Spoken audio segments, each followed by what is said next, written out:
So it looks like you did make it back to the next podcast. Exciting news for you because, drum roll, we are in the last chapter of book 2. It's very exciting because after this we get to go into the next book, which is called A Tent Under the Bridge. I'm going to tell you about that in a minute. But first of all, I am Nurse Ann. I'm a nurse on the front lines of a mental health and emergency and still going. And I created this 6-part drama series in my free time as a busy nurse. And I've been reading you chapter by chapter. And then we break it apart as it relates to your own life struggles, inner thought battles and dramas to help you break out of those mental boxes and be successful. Remember, we're getting out of our comfort zone and so much more. So we're going to jump into that. I just want to tell you before we do that I made it cheaper and easier and put it in one book. If you want to follow along, it's the Mental Files First 6 Stories edition. And it's also an audiobook on Audible and iTunes. So let me jump into the last chapter for you so that on the next podcast, we can jump into a brand new book. And as I said, as soon as I read you this quick action-packed chapter, we're going to break it apart as it relates to your own life, your family, whatever you're trying to do, and break it apart and relate it to our life. So, blah, blah, blah. Nurse Ann. Chapter 21 of the Mental Files Dr. John Doe by Nurse Ann is Love One Another. On the way to visit Julie at the boarding home, Angela, Kylina, and Lita discuss their mutual concern for the young, pregnant, schizophrenic lady. After being stabilized on her medicine, the young lady was transferred to the stable home the caseworker had arranged. They were all concerned, but hopeful that Julie would be able to have a safe and healthy life. Angela and Kylina were excited for Lita when she told them that Leon had offered to meet them on their ministry mission. "No wonder you're dressed up," giggled her friends. After finding a place to park at the facility, they unloaded the gift baskets for the girls and headed into the office of Charnette. The seasoned director of the boarding home was thrilled that the health care workers had been taking their own personal time to encourage and mentor her girls. She updated the women on the progress of Julie before they started their group time with the girls. Julie seems to be adjusting as well as can be expected. You know, young ladies, besides the daily arguments about bathroom time and taking each other's clothes, they're starting to get along. Even though Julie is sometimes reluctant to take her meds, the nurse has been able to convince her so far. And I am pleased that Julie attends the classes about basic life skills and motherhood. I am a little concerned, though, she continued. I overheard her asking the girls to help her locate her mother. Last I heard, Julie's mom is homeless. "Oh, wow," answered Angela. "Has she made any indication about keeping her baby or adoption options?" asked Lita. "Unfortunately, she hasn't talked much at all about her baby," replied Charnette. "I'm not sure she has truly accepted the reality yet." "I see," answered the caseworker with a look of concern. After filling the ladies in, the boarding home director walked them to the activity room. All the residents were already waiting for them, but the young ladies did not notice them walk in the room at first. They were giggling at a joke a handsome employee was telling them. "Mr. T, you're so funny," they gushed. Glancing up from entertaining the residents, the employee noticed the women enter the room. He was struck by the caring of these healthcare workers coming on their day off to minister to these attention-starved girls. And he was especially intrigued by the beautiful smile of Kylina. "Is she looking my way?" he wondered. After the director helped the ladies set up their activities and gift bags, she headed back to her office. On her way out, Kylina whispered to her, "Who is that?" The ER nurse asked Charnette. "Oh, that's Terrence. He's our maintenance director," replied the lady. He's also such an asset to helping the girls get along. Is he single? Asked Kylina excitedly. He sure is, said Charnette. Although I keep asking him why. He just says he's so busy with work and school. I guess he's getting his next level certificate. I just hope we can afford to keep him when he moves up. The girls just love and respect him, and he always keeps his boundaries. He teaches them little life lessons as he works, and the girls love his sense of humor. As Kylina made her way back to the group, as she couldn't contain the blushing of her cheeks as she noticed Terrence looking her way, Angela and Lita gave her a knowing smile. After gathering the residents to the table, Angela set up a game of Pictionary. Excitement and laughter infected the room as the girls took turn drawing and guessing the pictures on the board. Lita was overjoyed when Leon made his entrance and started to entertain the crowd even more. She couldn't take her eyes off of this man. She was still melting on the inside every time he smiled her way. After the riveting game, the ministry team shared a story with the girls from the book of 1 Corinthians about what love really looked like. Most of the residents had never truly experienced the genuine qualities of patience, kindness, and self-control. Their innocent lives had been filled with trauma and abuse, and now they had to figure out how to raise a child. The team hoped they could spend more time visiting and helping the young ladies.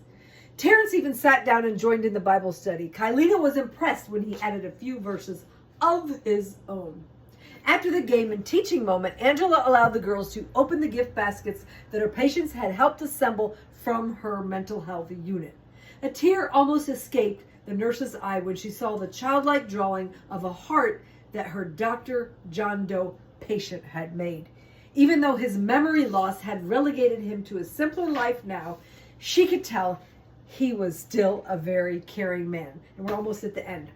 I bet he was a great doctor, she mused. As the girls looked excitedly into the bags, the moment was interrupted when Charnette carried a crying baby to the arms of one of the residents. The baby looked like he was about 2 months old.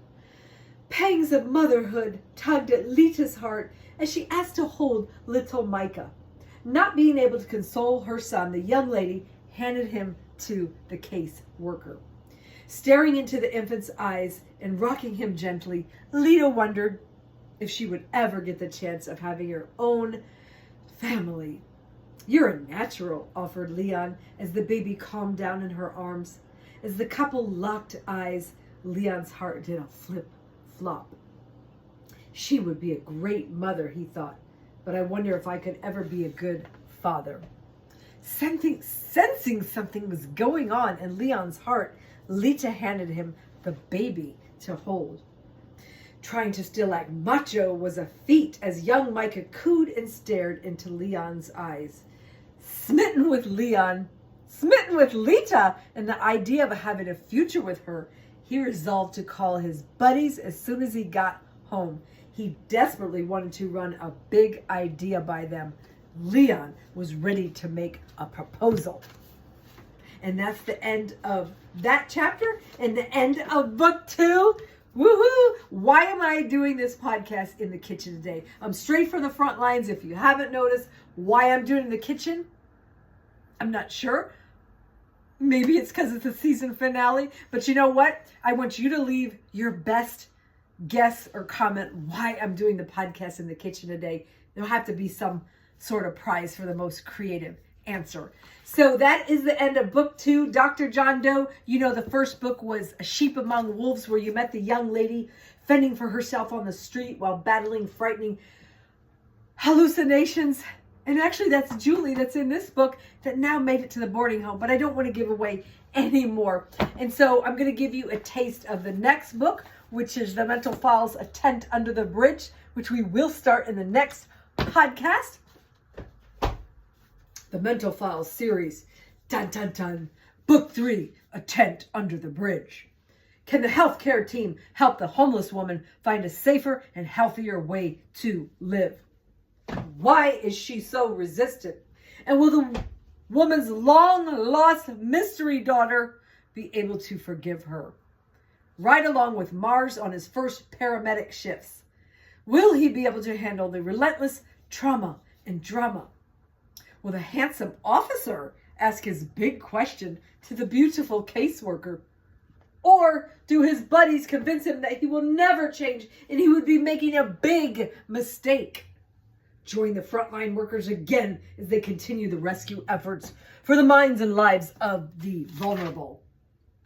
And as I said, I'm Nurse Ann. I'm a certified emergency and mental health registered nurse on the front lines for a long time and still going. And as I said, I created this 6-part drama series to highlight the struggles that people go through in mental health, emergency, whether it's a mental, medical, and or life diagnosis that interferes and makes it hard. It shows the frontline workers that help, along with the family, the community, the church. And there's also people in the story that don't want to help because they don't want their comfort disturbed. As I said, I make it cheaper and easier. I put it in one book. It's the Mental Files First 6 Stories edition. There's a link at nurseann.com. That's Ann with an E, and nurseann.com is in the description below. And if you don't have a lot of time to read or you just want to hear all that action, it's also at Audible and iTunes, the Mental Files First 6 Stories edition. That's what the cover looks like.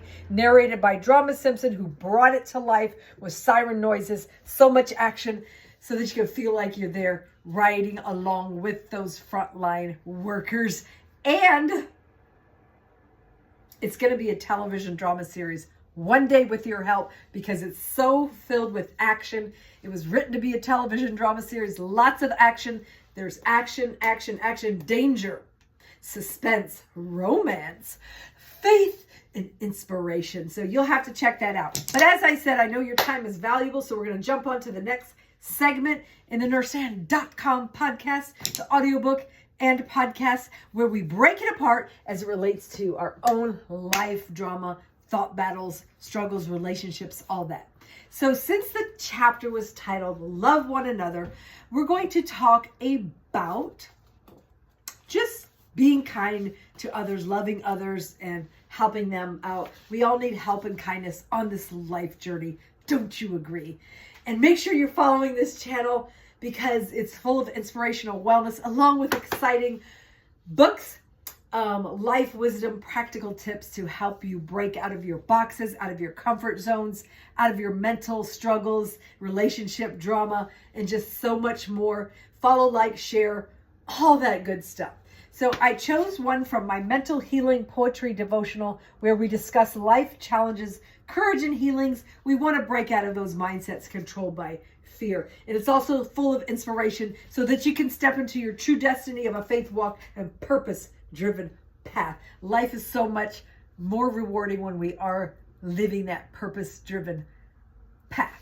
So the one I chose from my mental healing poetry devotional, we all need mental healing, is called Encourage One Another by your new spoken word artist, Nurse Ann, and your favorite nurse and new indie author. So let me know what you think about this spoken word in the comments. I'm not going to be offended if you have critique. I do want to learn. I love feedback. Encourage one another. It's not a chore. It's not a bother. Do it for your mother, your sister, even your father. We can be one, a family of unity, close like a brother. Sometimes worlds apart, but only in distance, not in the heart. Our words are like gold. Change someone's life. Can sometimes help to shape and even to mold. Turning sadness into smiles, decreasing the distance shortening the miles. Don't hold back. Speak up. Speak life. Whether to a stranger, a husband, or even a wife. Make your words count. Build others up. Help them to rise, and then they can mount.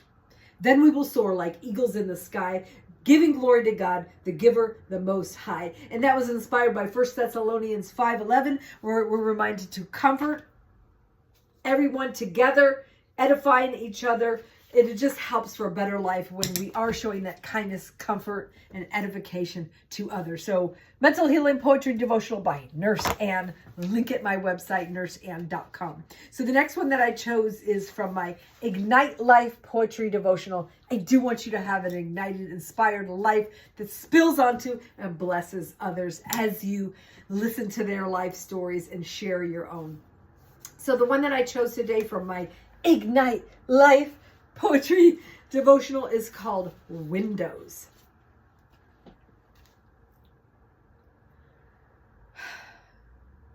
Sustain our embrace. Your eyes locked on mine. No matter the color or even the race. Calms all the noise, suspends frantic time. Deep into my soul, the windows are bare. When you gaze into my eyes, out goes my care. And the devotional part that I remind us is that taking the quiet time to listen with sincere eye contact is like a soothing balm in the midst of life chaos and introspection. No one is immune to this beautiful healing of individual attention. So let me know what you think about windows and having that eye contact and warmth to help others heal through whatever struggles they're going through. Ignite Life Poetry Devotional. The next one is my Inspiration Battles Devotional to help us with soul searching with a dose of encouragement and so much more. The one that I chose today is called Kaleidoscope. It's not a spoken word, but it's just a devotional. It's an A to Z devotional, and this is from the letter K, Kaleidoscope. So our world presents a smorgasbord of cultures and ideas. Wouldn't you agree? And just like a kaleidoscope is an optical instrument of reflecting surfaces and ever-changing views, we're all created to reflect the glory of God as we dwell together in unity. Therefore, I pray that we will be open to accepting others for who they are and embrace those new ideas, exciting customs, and tasty cuisine from around the world. If we're not sure how to embrace cultural differences, we can study the culture of someone else and have a conversation with them about their unique lives. And of course, it's always important to show respect and empathy when communicating with others. As we commit to turning strangers into friends, may our lives create patchworks of beauty and harmony. A great dress rehearsal for our heavenly home. And that's from Inspiration Battles Devotional. I also have a word puzzles devotional. It's interesting words linked to everyday life and our inner thought struggles, along with relevant biblical prescriptions to get your dose of wisdom and inspiration, because I want you to overcome and thrive. So it's hope and new light for your life journey, medicine for your soul. And that's Word Puzzles Devotional, link at the website. One more is Energize Health, Body, Mind, and Spirit, because our body, mind, and spirit work together in synergy to stay healthy. So you know what?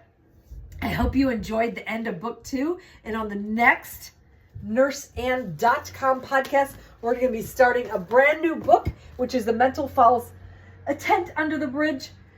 You're going to ride along with those frontline workers, rescuing those in crisis of mental, physical, and spirit. And the shifts are 24/7. You have to buckle up because it is filled with danger, action, romance, faith, suspense, inspiration, so much more. So follow this page, this channel. You don't want to find out what happens if you don't. Just kidding. The Mental Falls. See you on the next podcast.